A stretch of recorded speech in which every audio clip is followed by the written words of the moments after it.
All right. You want something intentionally boring about World War II that could stretch to about 40 minutes if read slowly. I'll give you a long, slow-paced, low-drama narrative with lots of mundane detail. The morning began like many others during the war, with a dull gray sky hanging over the town.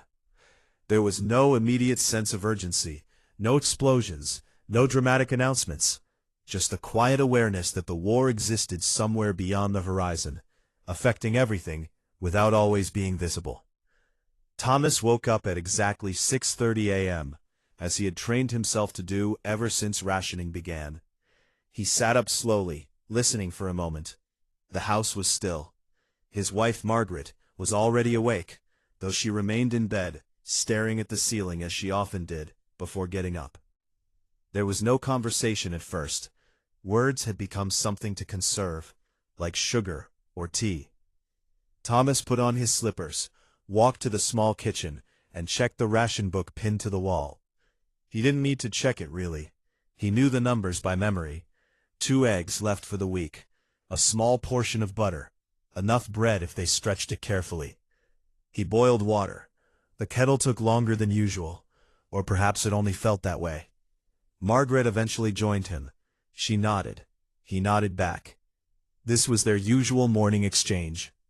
Breakfast was uneventful. 1 slice of toast each, no butter. They ate slowly, not because they were savoring it, but because eating quickly made the lack more noticeable. Outside, the street looked unchanged. A few neighbors stepped out of their homes at nearly identical times, each carrying out their routines with quiet precision. Mrs. Clark swept her front step. Mr. Henderson adjusted his bicycle chain. No one spoke loudly. At 7:15, Thomas left for work.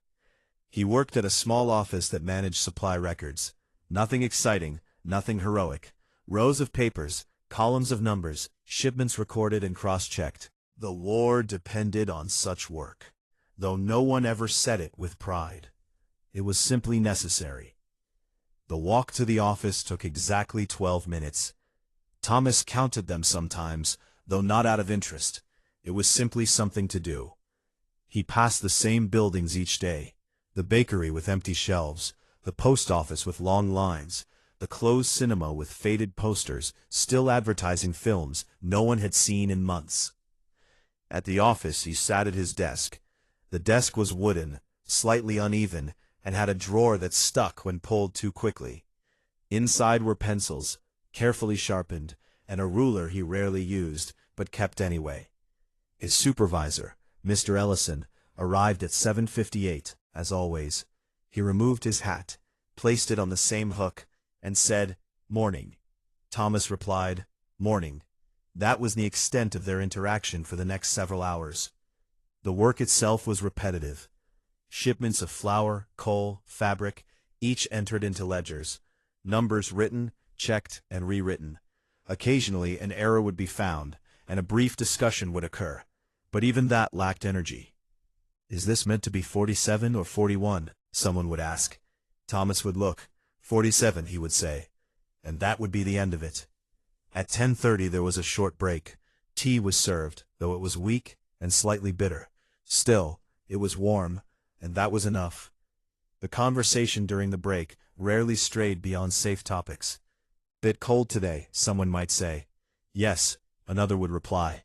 No one mentioned the front lines. No one mentioned loss. Those topics hovered in the background, unspoken but understood. Work resumed. The clock ticked slowly. Thomas found himself watching it more than usual that day.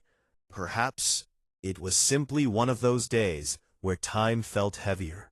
At 1 p.m., lunch. He ate a small sandwich he had brought from home.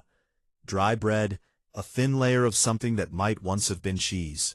He chewed carefully. Across the table, a coworker unfolded a newspaper. The headlines were serious, but Thomas didn't read them. He already knew the tone. Cautious optimism mixed with underlying uncertainty. After lunch, more work. The afternoon stretched on in the same way as the morning. Papers moved from one side of the desk to the other. Numbers were written, checked, and recorded. At 4:45, people began to prepare to leave. though no one left early. That was not something anyone did. At exactly 5 o'clock, Thomas stood, put on his coat, and left the office. The walk home was slightly slower than the walk there. There was no urgency now. The day's work was done, and tomorrow would be much the same. He stopped briefly at a shop, though there was little to buy. He looked anyway. Looking had become a habit, even when there was nothing to see. When he returned home, Margaret was in the kitchen. "How was it?" she asked. "The same," he said. She nodded. Yes, dinner was prepared carefully. Potatoes boiled. A small portion of vegetables. No meat that day. They ate at the table in near silence, occasionally exchanging small observations. "We'll need to use the other coupons next week," Margaret said. "Yes," Thomas replied. After dinner, they sat in the living room. The radio was on, but quietly. A voice read updates in a steady, controlled tone. Thomas didn't listen closely. The words blended together. Margaret knitted. The repetitive motion matched the rhythm of the day. At some point, the lights flickered briefly, but stayed on. Neither of them reacted. By 9 o'clock, they were preparing for bed. The routine was identical to the night before and the night before that. As Thomas lay down, he stared at the ceiling for a moment, much like Margaret had that morning. There were many things he could have thought about: the war, the future, uncertainty, but instead he focused on something simple: the schedule for tomorrow. 6:30, wake up. 7:15, leave. 8 o'clock, begin work. The predictability was not comforting exactly, but it was stable. And in a time when so much was unstable, that was enough. He closed his eyes. Outside, the town remained quiet. The war continued, as it always did, somewhere beyond immediate view, present, constant, and in moments like this, strangely distant. And the next day would begin in exactly the same way. The next morning began at 6:30 again. Thomas woke before the alarm, as usual. There was a brief moment where he lay still, unsure if anything had changed overnight. Nothing had. The ceiling looked the same. The faint crack in the corner hadn't moved. Margaret was already awake again. "Morning," she said quietly. "Morning," Thomas replied. He got up, put on the same slippers, and walked to the kitchen. The ration book was still pinned to the wall. He glanced at it, even though he knew nothing inside it would be different from yesterday. The kettle was filled, set on the stove, waited on. This time he counted how long it took to boil, not out loud, just in his head. It reached a boil at roughly the same moment as yesterday. Margaret joined him shortly after. Breakfast was slightly different, not better, just rearranged. Instead of toast first, they had tea first. The toast came after. It didn't make much difference, but it gave the morning a faint sense of variation. "Bread's a bit dry," Margaret said. "Yes," Thomas replied. He didn't add anything more. There wasn't much to add. Outside, the same neighbors appeared at roughly the same times. Mrs. Clark swept her step again, though Thomas noticed she paused halfway through and leaned on the broom for a moment longer than usual. He wondered if she was tired, but didn't think about it for long. Mr. Henderson's bicycle chain made a slight clicking sound today. It hadn't done that yesterday, or at least Thomas hadn't noticed it. At 7:15, Thomas left for work. On the way, he adjusted his pace slightly, just to see if it would change how long the walk felt. It didn't. The buildings were the same. The bakery still had empty shelves. The cinema still displayed the same faded posters. He stopped for a moment outside the post office. The line was already forming. He considered joining it, but remembered he had no reason to, so he continued walking. At the office, he arrived at 7:59. Mr. Ellison arrived at 7:58. "Morning," Mr. Ellison said. "Morning," Thomas replied. Thomas sat at his desk and opened the ledger. The page was blank for a moment before he began writing. The first number of the day felt slightly heavier than the others, though he couldn't explain why. Shipments were recorded. Flour, 32 units, coal, 18 units, fabric, 12 units. He wrote carefully, making sure each digit was clear. The stakes required correction, and correction required attention, and attention required effort. It was easier to get it right the first time. At 9:12, a pencil broke. Thomas paused. This was unusual enough to notice. He sharpened it slowly, turning the blade with deliberate care. The shaving curled away in a thin spiral and fell onto the desk. He brushed it aside. Work continued. At 10:30, tea break. The tea tasted the same as yesterday, perhaps slightly weaker, though it was hard to be certain. Feels like it might rain, someone said. Yes, another replied. Thomas looked out the window. The sky was gray, but it had been gray yesterday too. Back at his desk, he checked a number twice, then a third time. It was still the same number. At 12:47, he noticed the clock seemed slower than usual. The second hand moved, but it felt delayed, as though time itself had grown slightly heavier. At 1 o'clock, lunch. Today, the sandwich was cut differently. Margaret had sliced it into 2 rectangles instead of triangles. Thomas noticed. He ate one rectangle first, then the other. He tried to decide if one shape made the sandwich last longer. It didn't. Across from him, the same coworker unfolded the newspaper again. Anything new? Someone asked. Not really, the coworker replied. Thomas nodded slightly, though no one was looking at him. After lunch, the office returned to its quiet rhythm. At 2:15, a sheet of paper slipped from Thomas's desk and fell to the floor. He picked it up. There was nothing unusual about it. Still, it had interrupted the pattern, however briefly. At 3:40, Mr. Ellison coughed once. Thomas looked up, then back down again. By 4:45, people began to prepare to leave. At exactly 5 OK, Thomas stood, put on his coat, and left. On the walk home, the air felt slightly colder than in the morning, or perhaps he simply noticed it more. He passed the shop again. This time he went inside. There wasn't much to buy. He looked at a shelf with 3 items on it. He didn't need any of them. He left without purchasing anything. At home, Margaret was again in the kitchen. How was it? She asked.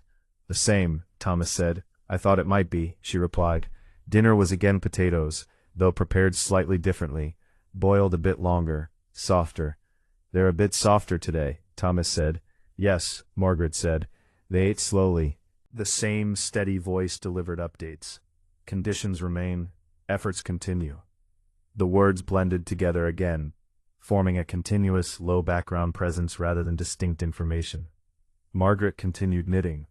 Thomas watched her for a moment. How much longer? He asked. Not sure, she said. A while. He nodded. At 8:17, the lights flickered again. This time they dimmed for slightly longer before returning to normal. Neither of them commented. At 9 o'clock, they prepared for bed. Thomas followed the same routine. Wash, change, lie down. This time he thought about the pencil that had broken earlier. It seemed like the most notable event of the day. He wondered briefly if tomorrow would have something similar. Another broken pencil, perhaps. Or maybe nothing at all. He looked at the ceiling again. The crack was still there, unchanged. Good night, Margaret said. Good night, Thomas replied. He closed his eyes. Outside, the town remained quiet once more. The war continued, distant and constant, shaping everything without always being seen. And tomorrow at 6:30, the day would begin again. The following morning arrived without announcement. 6:30. Thomas woke, not suddenly, but gradually, like something coming into focus very slowly. For a brief second, he wondered if he had already woken and forgotten. Then he realized he had not. The ceiling remained unchanged. The crack was still there. Margaret was awake again. Neither of them spoke immediately this time. After a while, Margaret said, "It might rain today." Thomas looked toward the window, though he couldn't see the sky from where he was lying. "Yes," he said, though he had no evidence either way. He got up. The slippers were in the same place he had left them. He noticed one was slightly turned compared to yesterday. He straightened it before putting it on. In the kitchen, the ration book remained pinned to the wall. He adjusted its corner slightly so it hung more evenly. The kettle was filled, set down, waited on. This time, he didn't count how long it took to boil. Instead, he watched the small movements, the faint trembling of the water just before it reached a full boil. Margaret entered. "Morning," she said. "Morning," Thomas replied. Breakfast was again simple. Today, the toast was slightly more browned on one side than the other. Thomas rotated it halfway through eating, though it made no real difference. "We're nearly out of tea," Margaret said. "Yes," Thomas replied. They both knew this already. Outside, the street carried on as it always did. Mrs. Clark swept her step, though today she finished more quickly. Mr. Henderson tested his bicycle chain again. The clicking sound remained, though slightly less noticeable. A dog passed by, with no owner in sight. Thomas watched it for a few seconds longer than usual, then moved on. At 7:15 he left. The walk to the office felt identical to the previous days. He considered taking a slightly different route, but decided against it. The usual path required less thought. The bakery still had empty shelves. The cinema still showed the same posters. The post office line was longer today. Thomas noticed but did not stop. At the office he arrived at 7:59. Mr. Ellison arrived at 7:58. "Morning. Morning." Thomas sat, opened a ledger, paused. For a brief moment he couldn't remember what the first entry should be, not because he didn't know how to do it, but because the repetition had made each day blur slightly into the next. Then he remembered. He began writing. Flour 29 units, coal 21 units, fabric 10 units. The numbers were different, but the act of writing them felt exactly the same. At 8:43 he noticed a faint smudge on the page. He rubbed it lightly, but it didn't disappear completely. He left it. At 9:30 someone in the office shifted a chair slightly too loudly. The sound echoed more than expected. Everyone paused for half a second, then continued. At 10:30 tea break. The tea was weaker today. "Definitely going to rain," someone said. "Yes," another replied. Thomas looked outside again. The sky was still gray. It had been gray for days now, perhaps longer. Back at his desk he wrote more numbers. At 11:52 he accidentally wrote a number slightly crooked. He considered rewriting it, but decided it was still readable. At 12:17 he checked the clock. At 12:18 he checked it again. At 1 o'clock, lunch. Today the sandwich was cut into triangles again. Thomas noticed. He ate one triangle, then the other. He tried to recall whether rectangles or triangles felt more filling. He couldn't decide. Across the table the newspaper was unfolded again. "Anything new?" someone asked. A pause. "Not really," came the reply. Thomas didn't look up this time. After lunch the afternoon continued. At 2:03 Thomas dropped his pencil, but it didn't break this time. He picked it up, placed it back on the desk, and continued writing.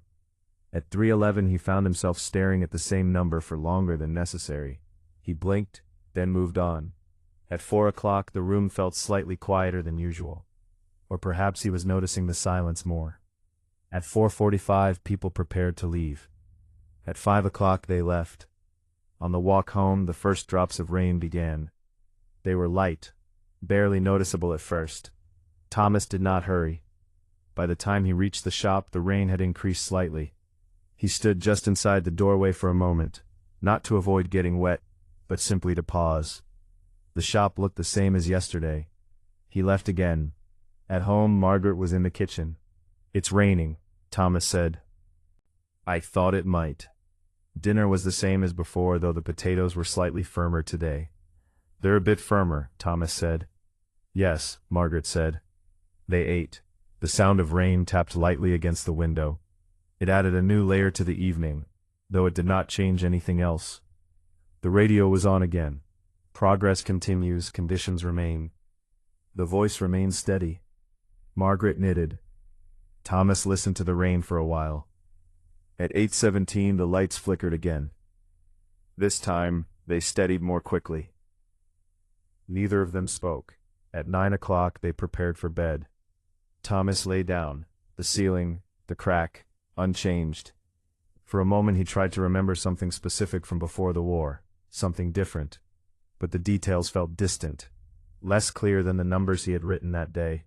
"Good night," Margaret said. "Good night," Thomas replied. He closed his eyes. The rain continued. The war continued. Thomas woke to the sound of it, steady, consistent, neither loud nor soft enough to demand attention, just present. He opened his eyes. The ceiling was the same. The crack was the same. For a moment he listened only to the rain. It seemed to fill the space where silence usually sat. Margaret was awake. "It rained all night," she said. "Yes," Thomas replied. He sat up. The floor felt slightly colder than usual, or perhaps it was simply because of the dampness in the air. He put on his slippers. This time he didn't adjust them. In the kitchen the ration book hung slightly uneven again. He noticed, but didn't fix it. The kettle was filled, placed, waited on. The rain continued tapping against the window as the water heated. The sound almost replaced the need to think about anything else. Margaret entered. "Morning," she said. "Morning," he replied. Breakfast was quieter than usual. Not intentionally. There was just less to say. The tea was weaker again. "We'll need more soon," Margaret said. "Yes," Thomas replied. They both knew that needing more didn't necessarily mean getting more. The toast was slightly burnt at the edges today. Thomas ate it anyway. Outside the street looked different, but only in small ways. The ground was darker. The sweeping had already been done, or perhaps not done at all. Mrs. Clark was not outside. Mr. Henderson's bicycle leaned against the wall, untouched. The absence of their routines was noticeable, though not dramatic. At 7:15 Thomas left. The rain had softened but not stopped. He walked at the same pace as always. Water collected along the edges of the road. He stepped around it without much thought. The bakery remained empty. The cinema remained unchanged. The post office line was shorter today. Fewer people stood waiting, though it wasn't clear why. At the office, Thomas arrived at 7:59. Mr. Ellison arrived at 7:58. "Morning." "Morning." Thomas sat down, opened the ledger. For a moment he listened. The rain on the office windows sounded different than at home, more distant, more muted. Then he began writing. Flour 31 units, coal 19 units, fabric 11 units. The numbers came easily. At 8:22 a drop of water fell from someone's coat onto the floor. It made a small, distinct sound. Thomas looked up briefly, then back down. At 9:05 he noticed the page felt slightly damp at the edges. Not wet, just affected by the air. He continued writing carefully. At 10:30, tea break. The tea was noticeably weaker today. "Still raining," someone said. "Yes," another replied. Thomas didn't look outside this time. He already knew. Back at his desk, he found himself writing more slowly. Not because the work was harder, but because the rhythm felt slightly disrupted by the weather. At 11:40 he paused longer than usual between entries. At 12:10 he checked the clock. At 12:11 he checked it again. At 1 o'clock lunch. The sandwich was smaller today. Thomas noticed immediately. "Bread's thinner," someone said across the table. "Yes," another replied. The smaller portion didn't change how long lunch lasted, only how it felt. The newspaper was unfolded again. "Anything new?" A pause. "Not really." Thomas nodded slightly.